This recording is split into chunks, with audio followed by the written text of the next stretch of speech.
Hello, Blue Jays fans. Welcome to episode 321 of the Jays from the Couch radio podcast brought to you by Jays from the Couch. We've got a great episode for you. We're going to look at some potential trouble in the Major League Baseball offices behind the scenes. We've got projections for Vladdy, for Yimi Garcia, and Big Nate Pearson. A whole chock full of Blue Jays talk coming at you now in episode 321 of the Jays from the Couch radio podcast.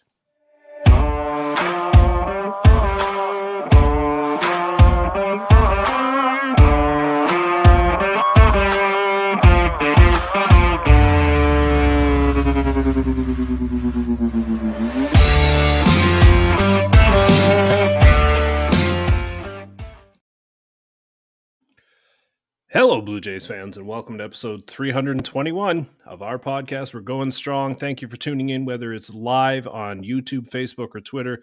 We deeply appreciate you tuning in. And hey, leave your comments and questions, and we'll put them up on the screen, and you too can be part of our show. If you're joining us after the fact on the audio version, thank you so much. Remember to hit those stars and all of that stuff. Share it amongst your friends and everything. It helps us out and helps us grow this endeavor.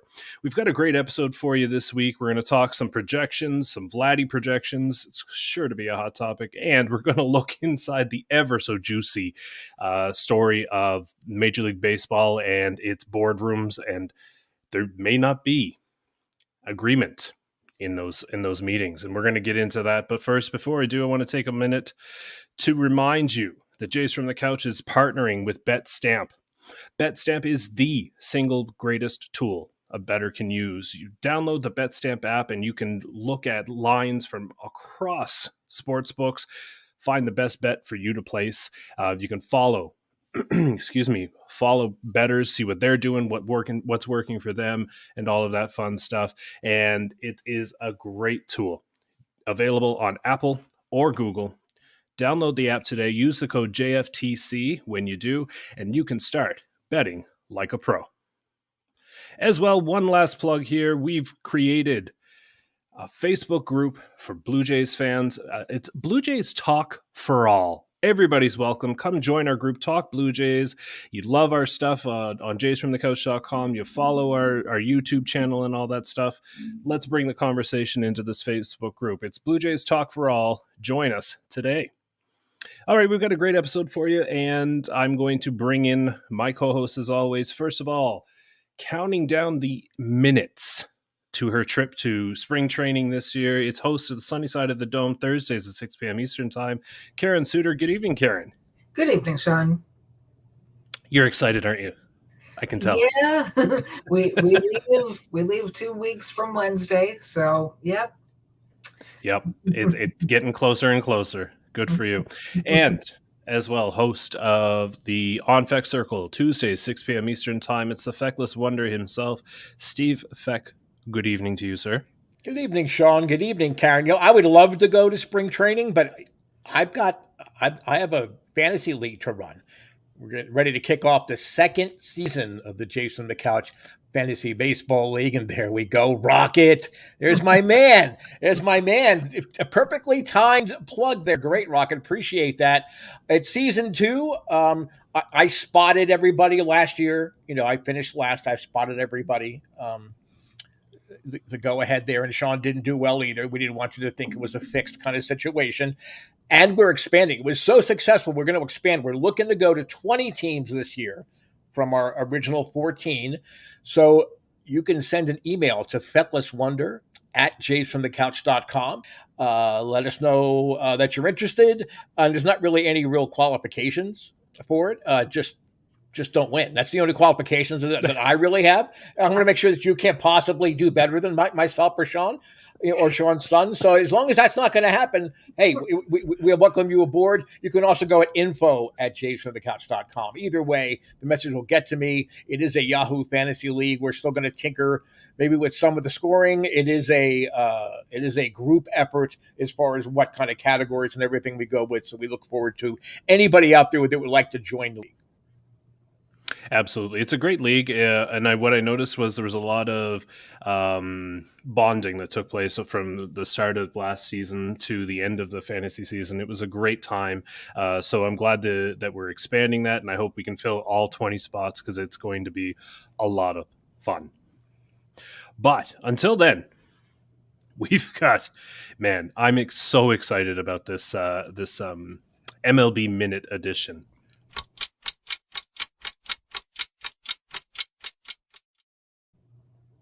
Each week, our MLB Minute segment, we go around the horn. We each take 1 minute to discuss a hot button issue or a topic of our choosing that's going on around Major League Baseball. And this one kind of fell into our laps today at the Athletic. Let me pull it up here.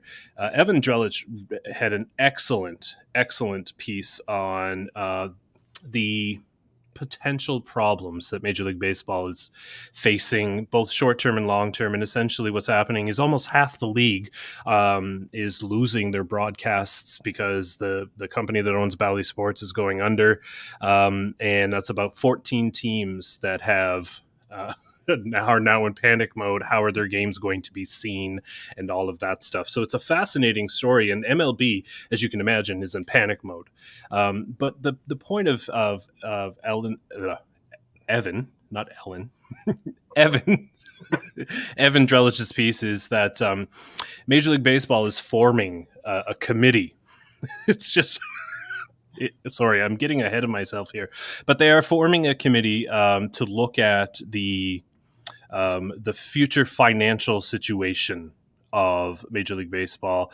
Partly because of Steve Cohen's spending and trying to limit that, because what the argument is creating a bigger gap in baseball from the haves and the have-nots, I guess. But also this television media rights debacle that they're about to face potentially could cause a lot of issues from the owner's side. So they're trying to get their heads together on the same page. Which is really interesting is that right now it seems like they aren't. But regardless, we'll get into that potentially here in a little bit, but let's go around the horn here, 1 minute each on the financial situation that the $11 billion Major League Baseball industry is about to face. Karen, we'll start with you. Your 1 minute begins now. Yeah, so for the longest time, I never thought that I wanted a hard salary cap in baseball. I thought the luxury tax system worked just fine. And bless you, Steve Cohen, I think you've managed to change my mind on that. When you look at the current situation of the 30 MLB team payrolls and the Mets are far and away number one at approximately $330 million. And then number two, the Yankees, are all the way down at roughly $267 million. That's too much of a gap. And I don't see, as much as I want the players to get their fair share and to make good livings out of what they do, I don't see that a disparity like that is good for the game itself. The number one thing that I'm interested in is the health of the game. Absolutely. Health of the game is paramount, I think, for a lot of people. And Major League Baseball would tell you it is for them as well. But it's tough to argue when there's a bottom line that they have to think about. Anyway, Steve, your 1 minute begins now. Thank you, Sean. Every major sports league in the world, for the most part, has some sort of salary cap. They might call it different things, but it's some kind of salary cap. What all the other leagues don't have is a truly powerful players association that in essence dictates what's going on. You can come out and say we need to have a salary cap.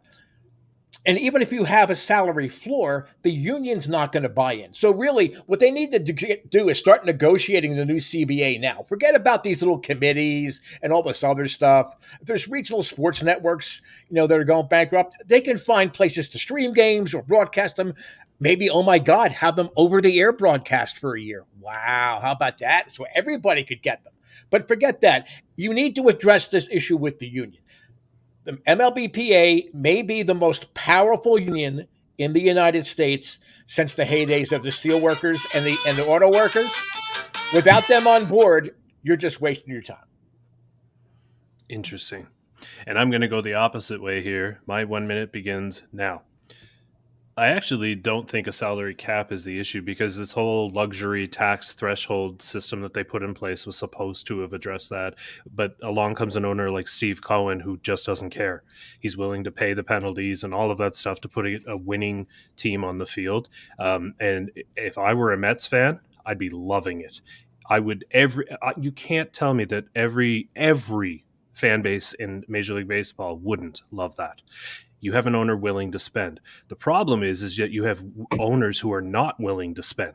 You have owners who continue to hoard all of this money sharing that's supposed to happen from the CBT. They're not spending the way they're supposed to either. So yeah, Major League Baseball, their owners need to get on the same page, because they are going to have these negotiations coming up, and they're not on the same page, which means they're not going to be successful in the negotiations, because you have some owners who refuse to put a winning team on the field by spending. Go ahead, Karen. If I can circle back, last year at this time when we were in lockout, one point that I made was that one way to go is a salary floor, but another thing I thought they should really consider, maybe as an alternative, is revenue sharing money for small market teams.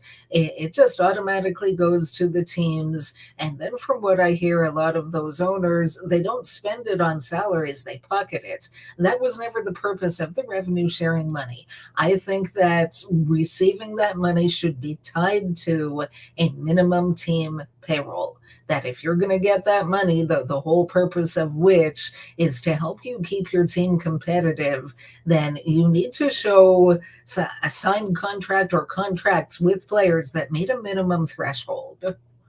So yeah, absolutely. In fact, you could put that money in a pot and it can't be touched until that contract is signed. Yep. Simple. Easy peasy. We've got comments coming in here. Fast and Furious. Christian Rao, my buddy at the OBP, OK Baseball podcast, says, discuss how much of a clown Manfred is in 1 minute or less. Bet you go over. That's next week. Hashtag MLB Minute. You know what? Maybe we should make this our next week's challenge. See if we can get a precise answer to that in under 1 minute. Rocket watching as well. It's quite an interesting topic that a bunch of billionaires are complaining about how much other billionaires are making. But you know what, Rocket? I think it's not that, everybody's pissed off at Steve Cohen for spending. It's that now it puts pressure on them to have to do the same thing. That, oh, well, we can't compete. Well, yeah, because you're not spending, you cheap bastard. Anyway, this is where I am right now. I'm all fired up. And Christian back, 100% love what Steve Cohen is doing. Keep stirring the pot. Absolutely. And you can hear actually a longer discussion about this topic at the OK Baseball podcast. Christian and I just broke it down about half hour or so. We broke it down today, and look for the OK Baseball podcast. You'll get a good discussion there. Because here we're shifting our attention to your Toronto Blue Jays. All right, we got projections coming up here. And I toyed with whether to leave this for the beginning or the end, but I'm going to go ahead and we're going to do it right now. We're going to lead off with Vladimir Guerrero Jr., the young superstar of your Toronto Blue Jays. And what's interesting is that he's coming off a season where a lot of people would call it a disappointment. And that's where I kind of want to start before we even look ahead to next year. Karen, I want to start with you. How much of a disappointment is a season where he hit 32 home runs, drove in 97 runs, a weighted runs created plus of 132? How disappointing for you was his 2022 season? And he was an all-star again. And a Gold Glove winner. Yes. I mean, maybe a tiny bit, if that. I mean, I expect we saw him break out in 2021, and the Blue Jay fan in me and the Vladdy hype train that we've been hearing for years. But part of me half expected him to post those numbers for the next 15 years. And I mean, realistically, even Hall of Famers, you look up and down their stats year by year, and it's not the exact same numbers every year. Is some fluctuation. So was it a disappointment? Maybe a little bit, but I mean, that's, to me, that says something about the kind of talent that we've got in him. That's in a season where he's legitimately an all-star, his overall results were a little bit of a disappointment.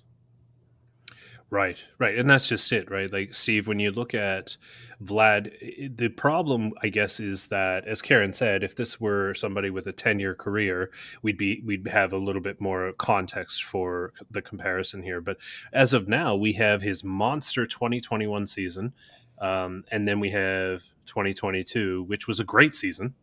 32 home runs is not a disappointing season at all. Weighted runs created plus over 130. That's not a bad season. But because we don't have much to compare it to, Steve, it does feel like a bit of a step back for Vladdy. Well, I think you need to keep it in the context of the lineup as a whole. If a player has a down year or a drop back in production, you need to look at the players in front of and behind him, and that might give you an idea as to why that was. I would say, having watched as all the games that we did, that Vladdy was pitched to much differently. And it took Vladdy a little bit of time to adjust, and which he did. And again, when you drive in 97 runs, you're having a pretty good year.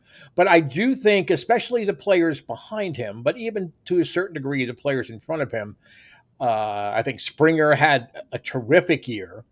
So again, some production. I mean, just if you're having a guy in front of you having a pretty good year with increased production, you're going to have fewer chances potentially. But I think it was the players behind him where he really wasn't given the opportunities to hit. I don't know why they kept pitching to him the way all year in 2021. They were walking Teoscar Hernandez, but they were pitching to Vladdy. And we all love Teo, but if I had to pitch to somebody, I'm not pitching to Vladdy. I'm pitching to Teoscar Hernandez. Mm-hmm. Mm-hmm. Yeah, and what's interesting too, I read today at Sportsnet that it looks like Vladdy may have been trying to chase those numbers a little bit. He admitted that he was kind of focused on trying to repeat and put up those monster numbers again. And of course, baseball is probably one of the few sports where the more you try, the worse you're going to do, right? And that's kind of potentially had something to do with why he struggled. Here we are again using that word, but why he took a step back in 2022, even though it wasn't that much of a step back. His step back is somebody else's like career year, like a Brandon Drury career year. Go ahead, Karen. His OPS, I was just looking at some stats. His OPS of 819 was 16th best in the American League. So that's when you put it in that perspective, it's really not a down season. It's just there's when you're using the comparison base of his previous season, then that's just it. Yep. So let's look at some of the projections for Vladdy next season, and then let's start with the one that is going to grab the most attention, and that's the home runs. Let's start there. 48 in 2021, 32 2022. Now looking at Steamer has him at 40 home runs. Not sure if that's going to take into account the new dimensions in Rogers Center, if that has anything to do with it at all. It may not. But Karen, let's start there. 40 home runs. Is that I guess, first of all, is that a fair projection, but also, does it even matter? What do projections matter? Sorry. or Steamer projections or Fangraph projections where they use fake numbers anyway, right? So does it matter how many home runs he hits, I guess is my what I actually meant there. But Okay, I mean, yes, that's one of the numbers that matter. His overall production matters. Home runs are one of the things that matter. It's not the only thing, but is that? I mean, that's a reasonable projection. It's not ridiculously higher though. Like, are you asking if I would go under or over, or we're saving that question for later? well, yeah, no. If you wanna take an over and under on that, go ahead. But I think really, I'm just trying to get at like a general sense of like the power, right? Because that's the first thing that a lot of people will go right to, is to say whether or not he's had a good season. And when you look at dropping down from 48 down to where he was last year at 32, that means something to some people. I guess my question to you is, does it even matter if he hits 40 home runs?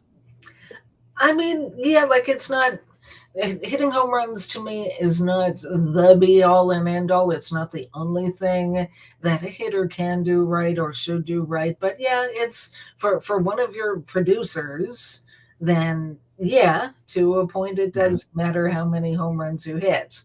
So I'd go over. I mean, I'm not gonna write him down for 60 or anything like that, or even 50. He could do 50. But Mhm.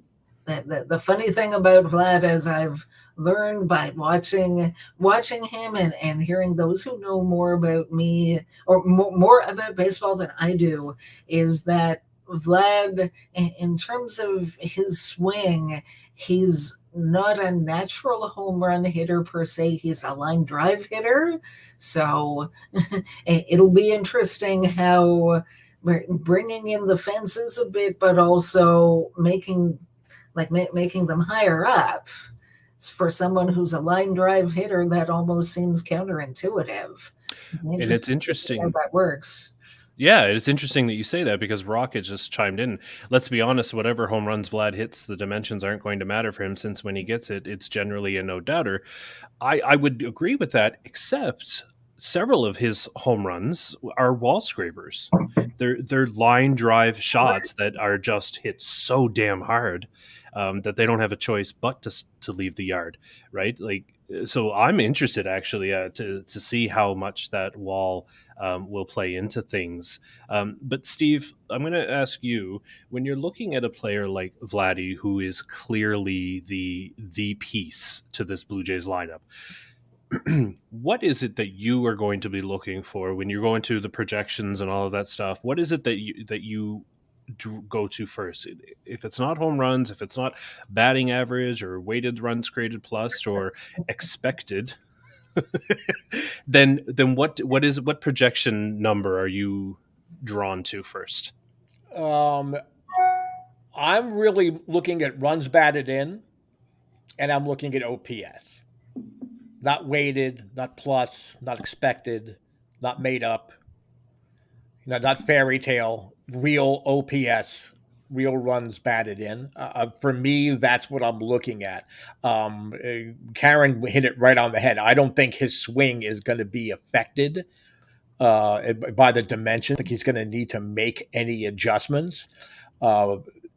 If he hits a bullet in the gap for a double that maybe could have gone a wall before, but still drives in runners, do you really care whether he drove them in with the double or whether he hits them with the home run? Yeah, you really don't. Right. So then, in that vein, we'll look at those two numbers first. And Karen, we'll start with the RBIs. Steamer has him at 100 RBI. Is that probably right about where he is? Again, it's so hard to say, because, and I mean, as a baseball fan, I grew up with home runs and RBIs and batting average, as those are the offensive stats that you pay attention to. And nowadays, it's your slash line is average on base percentage, slugging percentage. And one of the reasons why our RBIs are problematic is they depend to a large extent on what your teammates are doing. or fail to do. I mean, if he has a really good season and a lot of the other Blue Jays aren't doing very much with the bats, how many RBI opportunities is he going to have, through no fault of his own? So is 100 reasonable? I think if the Jays offense has a better than average season, that he'll probably do more than that.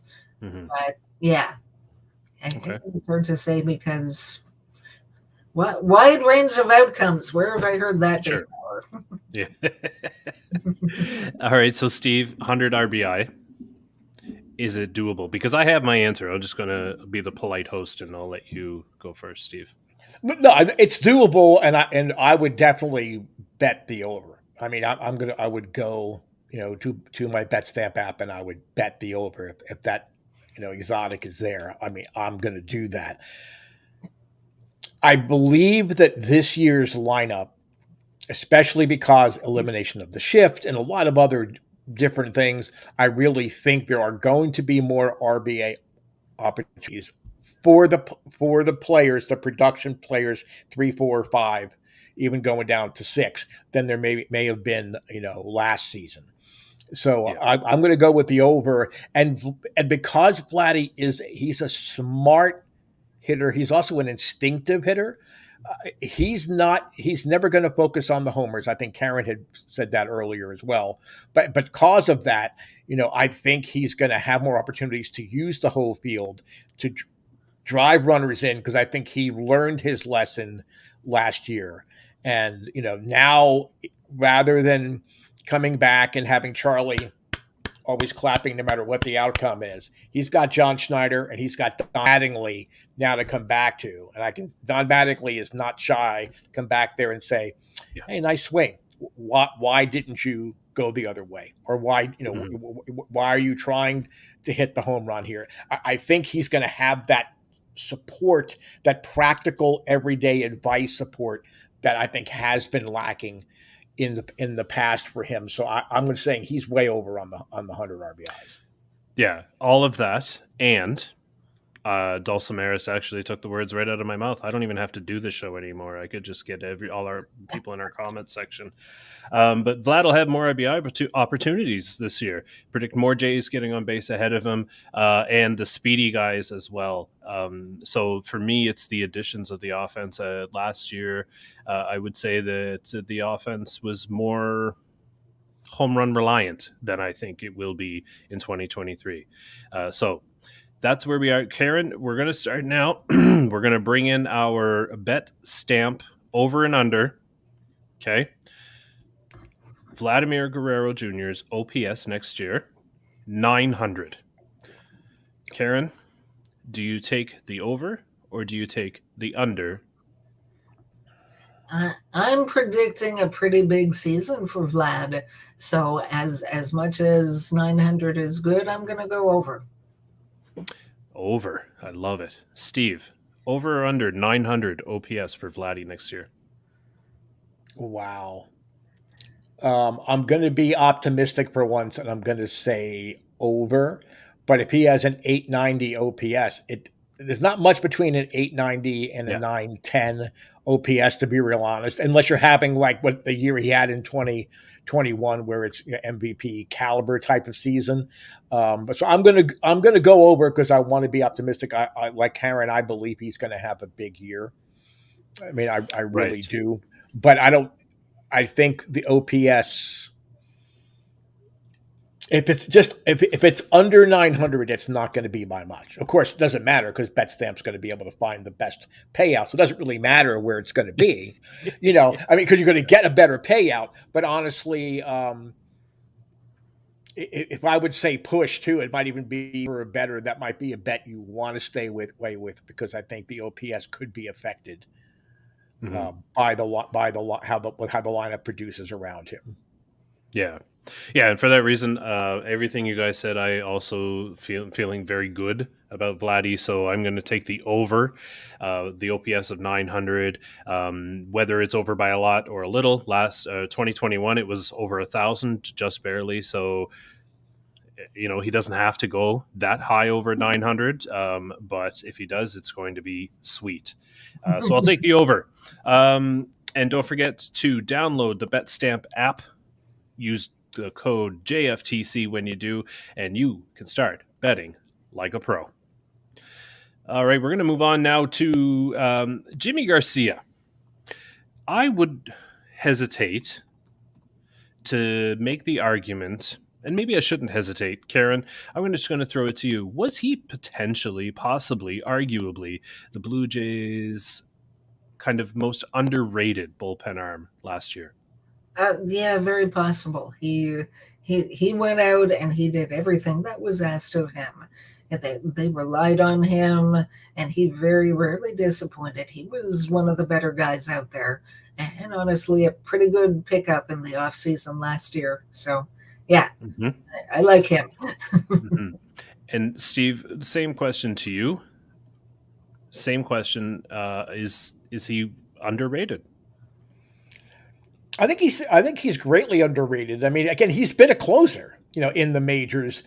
I think though that Yimi Garcia is going to have more real impact on the Blue Jays season than stats will necessarily give him credit for, because he's the kind of pitcher that can literally pitch in various situations and actually have a positive impact on the game.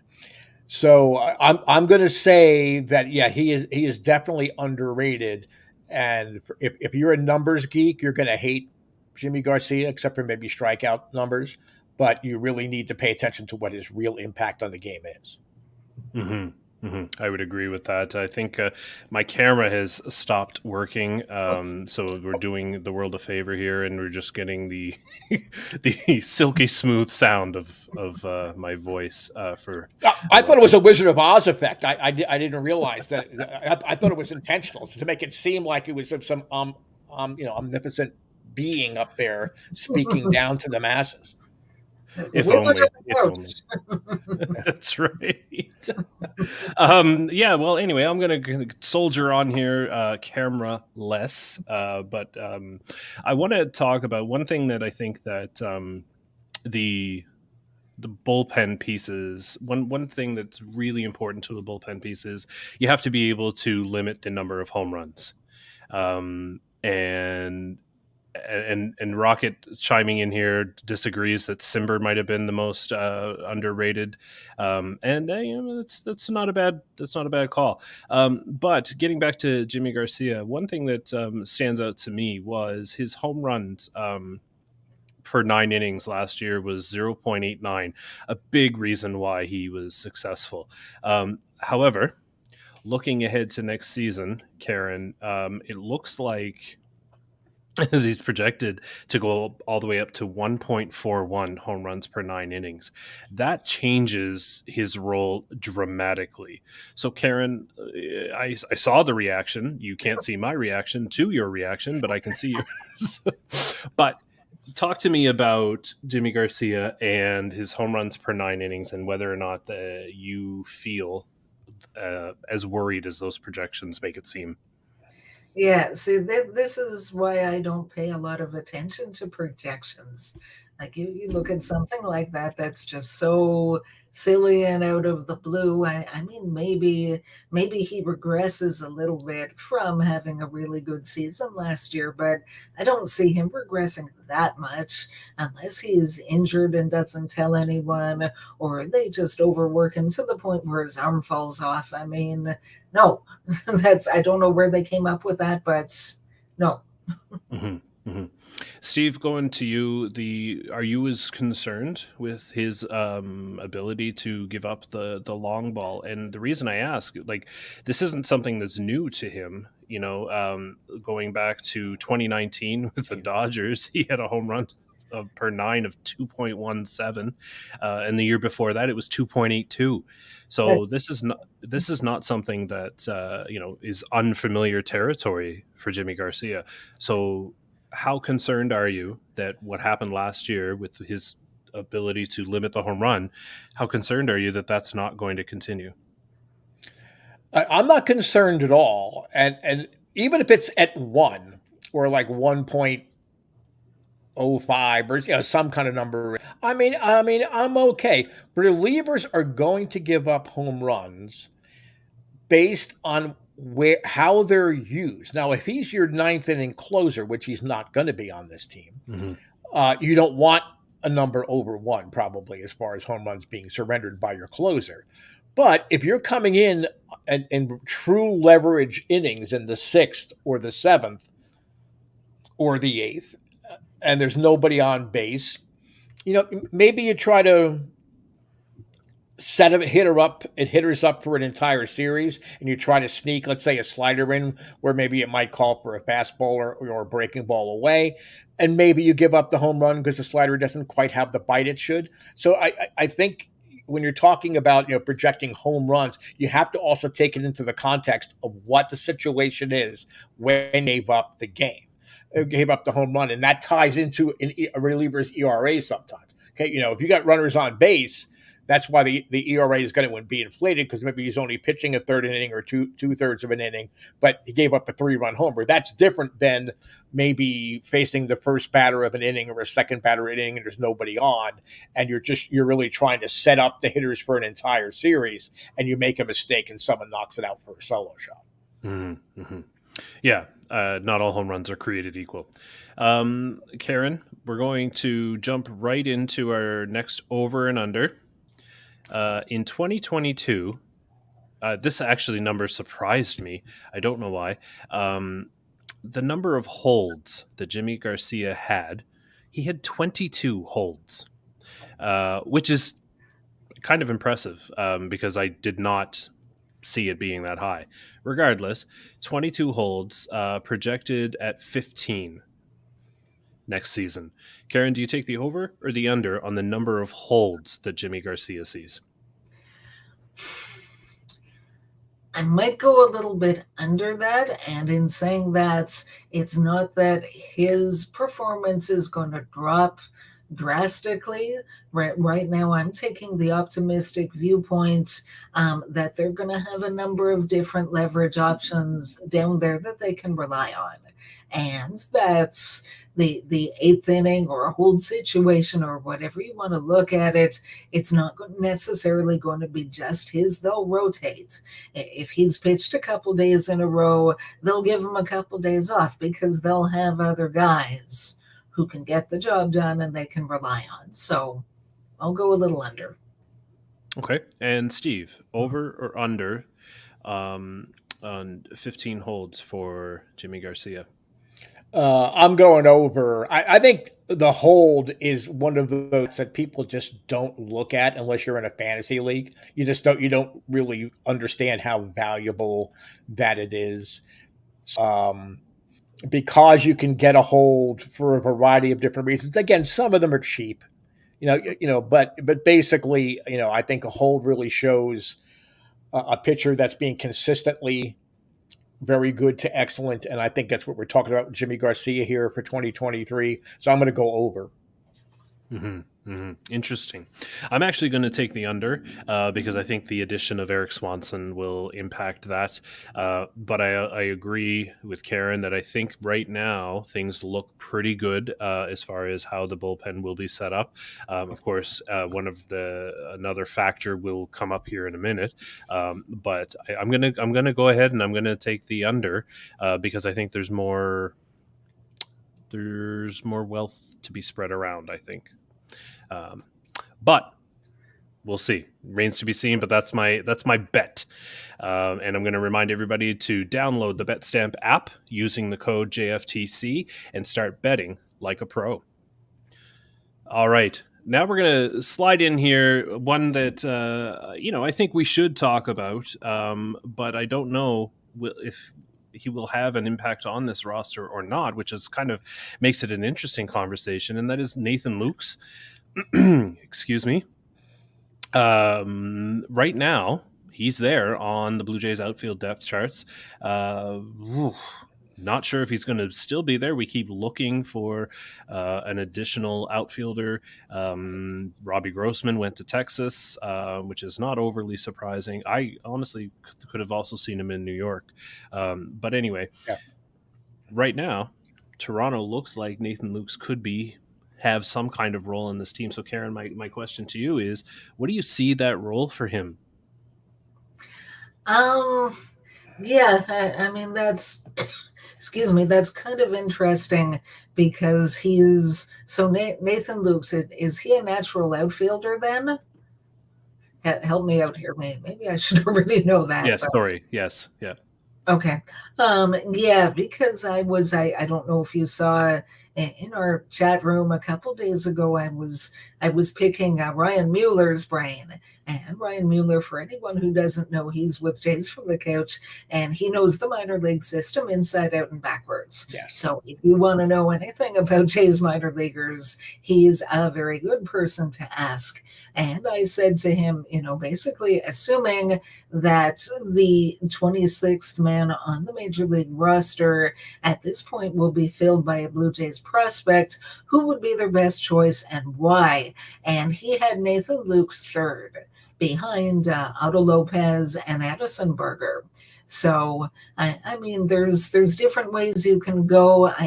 I'm not sure at this point. I'm almost kind of feeling like if he makes the team and spends any time with the major league team, something has probably gone really wrong as far as one of the top three having to spend significant time on the injured list.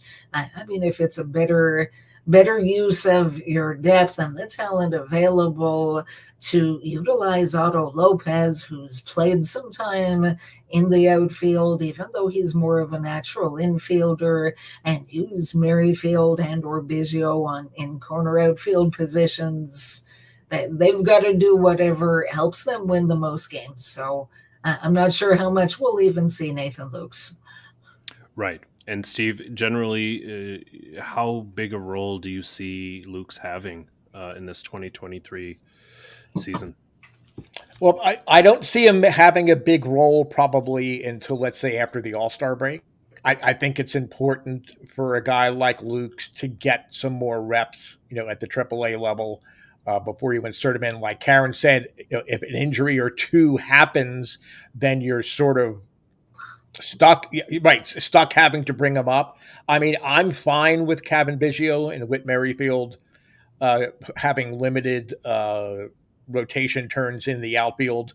It's not the perfect situation, but as I'll talk about in fake news, Ross didn't quite get around to securing that fifth outfielder yet. But I mean, I think down the stretch, I think he could have a real chance to get some regular at bats, but in the beginning, I just don't see him as being a factor. So any projections that they might have there, I would hope that they're conservative, as opposed to being, oh yeah, he's going to be a regular contributor, because I just don't see in this lineup on this roster him having the attribute to force his way onto the roster come opening day.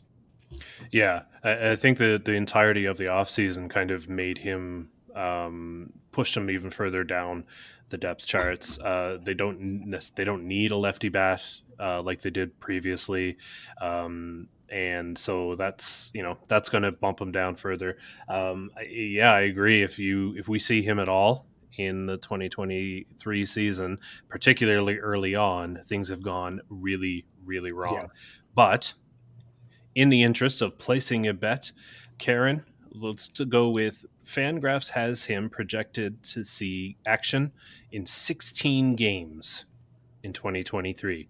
Do you take the over or the under on 16 games for Nathan Lukes? With all due respect to Mr. Lukes, I'm going to go optimistically and say under.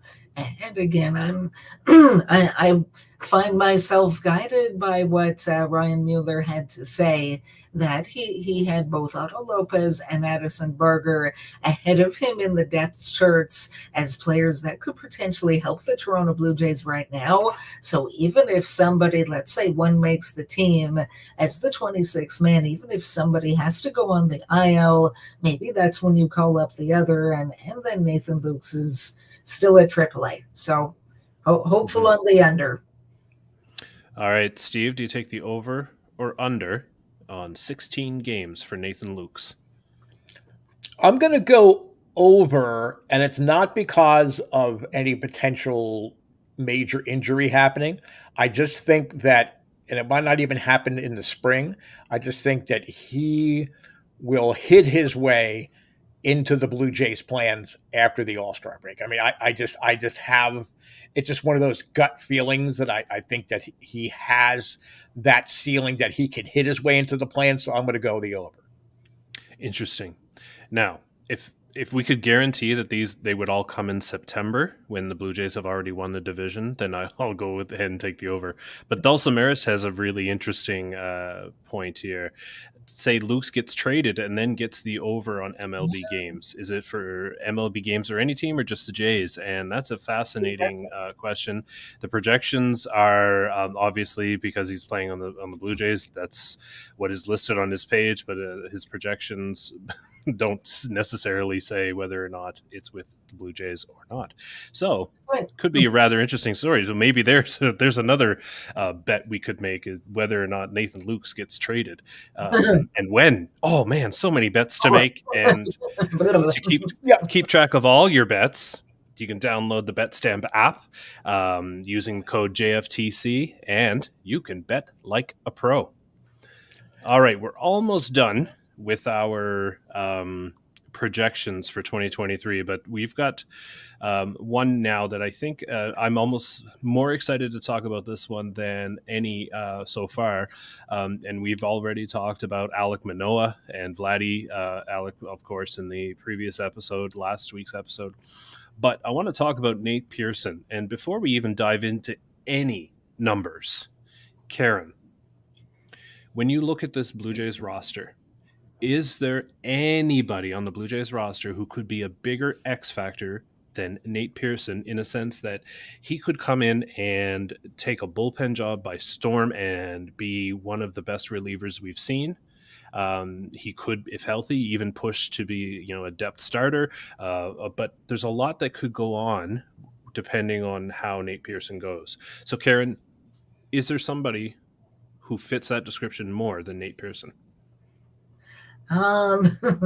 Bigger X factor. I don't know. The only name that keeps popping into my head is maybe Yusei Kikuchi, but yeah, Nate Pearson is definitely up there. I mean, talk about someone whose season could really go in so many different ways. And when I was talking about Yimi Garcia and taking the under on the number of holds and thinking about all the different relief pitchers that could be used in that role, he is someone that I have on my mind. I mean, he played in winter ball.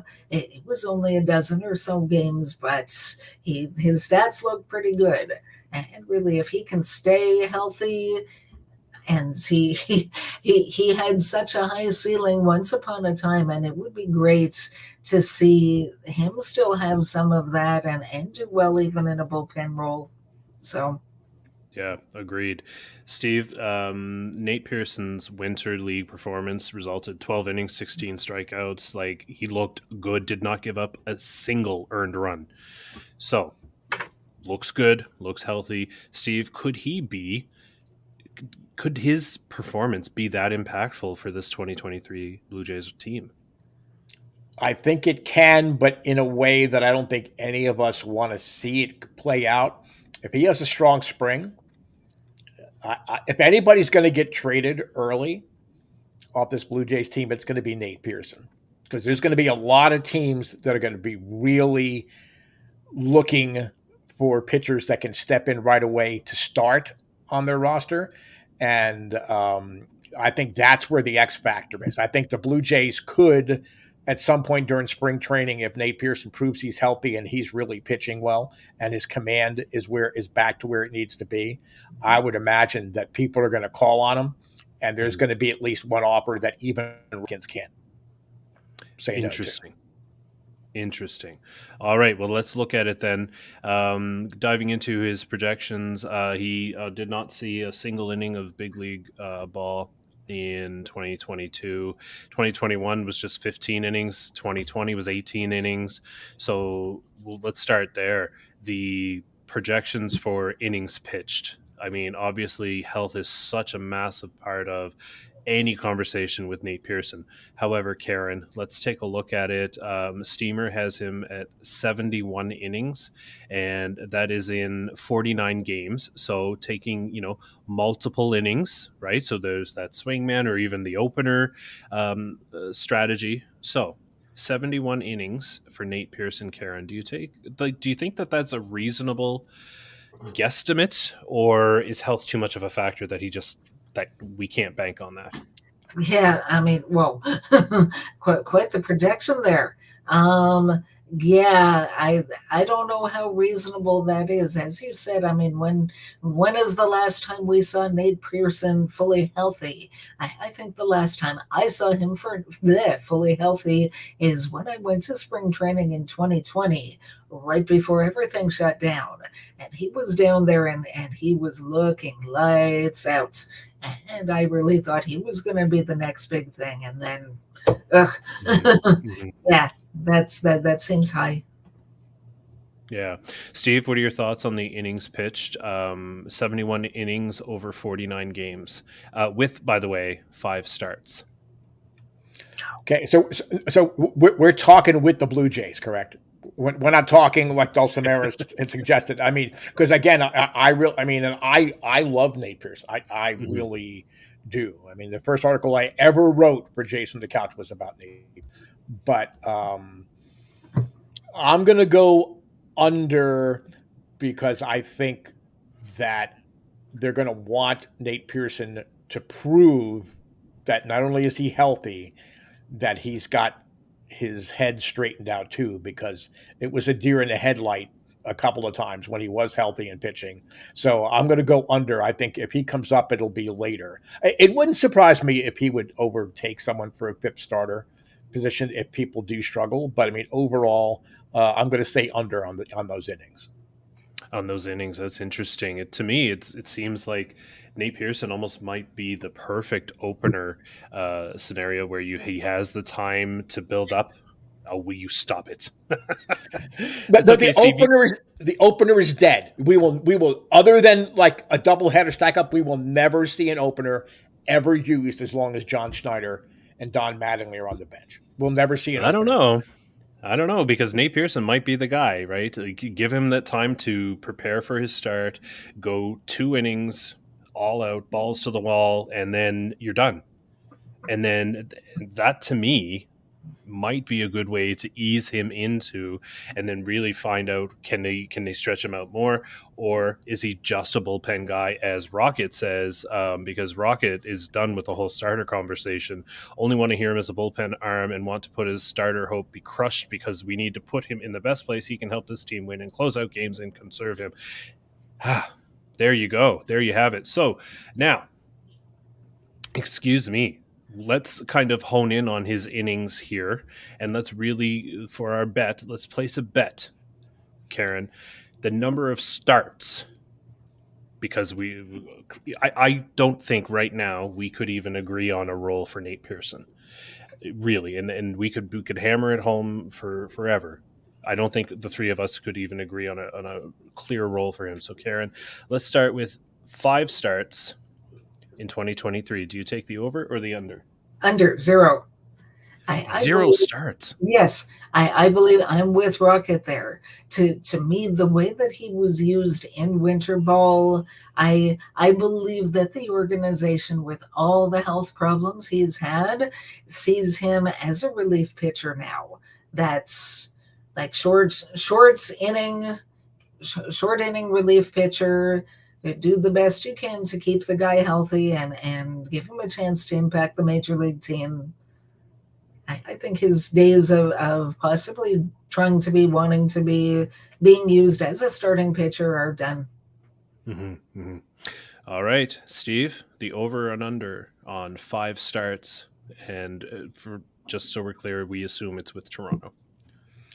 Oh, well then I have to change because I was going to say over. I was going to say there's going to be 2 starts with the Blue Jays and about 10 starts with the Guardians. I mean, that was going to be my thing, so go with the over. But since we're sticking with the Blue Jays, under. Interesting. And you know what? I'm going to take the under in starts, even though I there's something nagging at the back of my head, like wanting that opener idea just to see it. I really think that Karen hit it on the head. They're just, you're a bullpen guy now. You're healthy finally. Let's get the most out of you that we can get. Anyway, all right, there you go. Download the BetStamp app today using the code JFTC and start betting like a pro. All right, we are at time for my favorite segment. Always, we're at the fake news segment where we just everything you hear is designed for entertainment purposes and should be taken as such. All right, without further ado, Jays from the Couch proudly presents Fake Blue Jays News. Karen, over to you. Blue Jays manager John Snyder made the news recently while he was out for lunch with his wife.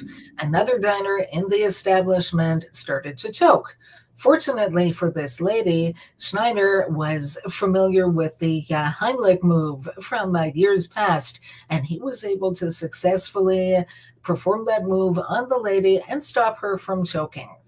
Blue Jays fans everywhere are hopeful that this is a good sign for the upcoming season, since, as we all know, Schneider was unfortunately unable to stop his own team from choking back on October the 8th and blowing an 8-1 lead.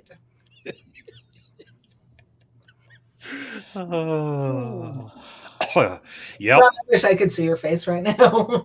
Oh man, I've been waiting for that all day, folks. We saw a little glimpse of this behind the scenes. I've been waiting for this all day. That was brilliant, Karen. All right, Steve, over to you.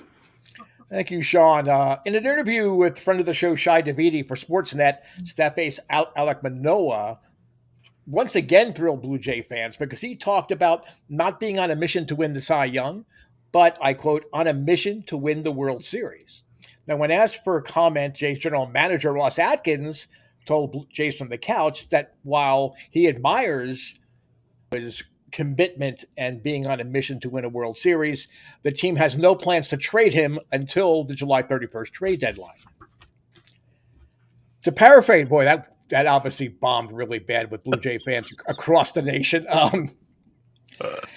So now, to paraphrase the late, great Desi Arnaz, Ross Atkins has a lot of splaining to do because he basically has created an international incident. For those of you that did not know, U.S. Navy fighters had to shoot down 2 unidentified flying objects, one over Lake Ontario, one off of the coast of Dunedin on the Florida's Gulf Coast. And it wasn't a spy balloon. It turns out it was a balloon that the front office has been using to transport their trade and free agent offers to available players and teams. Now, Ross Atkins was not available for comment, but team president Mark Shapiro did meet briefly with reporters right before we went live, and he said that he didn't really have a lot of information to release at this time, but hopefully now Blue Jay fans understand why it takes so long for Ross to complete a trade, especially during the season. Now, the U.S. Pentagon has yet to say whether they're going to take actions or seek sanctions, against the Blue Jays and Rogers Communications. But apparently, MLB Commissioner Right Said Manfred has no problems with what went on. When he was addressing reporters about the issue, he said, "Look, I understand why Major League Baseball players of Canadian descent might be a little bit nervous, a little bit worried about this. But since there hasn't been a Major League team in Canada since Montreal Expos left after the 1994 season, I don't see any reason for Major League Baseball to take any actions. Over to you, Sean. Oh, Rob. Oh, man. Anyway. All right, continuing with fake Blue Jays news. In order for some key Blue Jays to have bounce-back seasons, they each have to focus on a variety of things. For example, Vladdy is looking to have a season more like his 2021 than his still pretty good 2022. Apparently, the young star was pushing too hard, chasing numbers. So management has put roadblocks in place to combat this. From now on, there will be no more numbers anywhere Vlad can see. Uniforms will now feature animal silhouettes. The scoreboard will simply show happy or sad emojis to indicate who's winning. The video board will no longer show stats. Instead, it will simply show Garrett Cole's laughing face, which should provide all the motivation Vladdy needs. The Blue Jays are currently... And let me start that again. I just pictured Garrett Cole's face. Sorry. All right. The Blue Jays currently have the sixth highest payroll for 2023 at $206 million. The top spenders list looks like a playoff bracket as teams continue to show that spending money can actually be a successful strategy. Toronto being so high on this list is something many fans would not have believed possible a few years ago. That group of fans have now formed a support group called Dumb Takes That Can't Even Be Shouted Into the Void Anymore. DTCEBSIVA has a growing membership as the Rogers is cheap crowd are soon to be joining them, as well as the Home Run Jacket Needs to Go crowd. Oh, and the Trade Bo Bichette folks. It's a fast-growing support group. Look for your DTCEBSIVA shirts coming soon to a store near you. And that has been fake Blue Jays news. So what emoji would they have used last October 8th? You don't want to know. It's not safe for our program. Okay. Anyway, all right, that brings us to the end of episode 321 of the Jays from the Couch podcast. Thank you to everybody for tuning in, all the comments on YouTube and Facebook and Twitter. We really appreciate that. Keep that going. Don't forget to join the Jays from the Couch Blue Jays Talk for All Facebook group, where you can continue this conversation, and maybe we'll throw some fake news items in there as well. So look for us on Facebook and join today. I want to thank Karen and Steve again for tuning in. Well, I guess you had to, because you were here with me, part of me, the ghost of me, the voice of me, since my camera's not working. But either way, thank you both for your continued efforts as well. I really do appreciate both of you. Thank you so much. Thank you. For Karen, for Steve, for my broken-ass camera, this is Sean Doyle. You can follow me on Twitter at Doyle JFtC. Hoping life gives you a juicy fastball down the middle, and you don't miss it. Take care.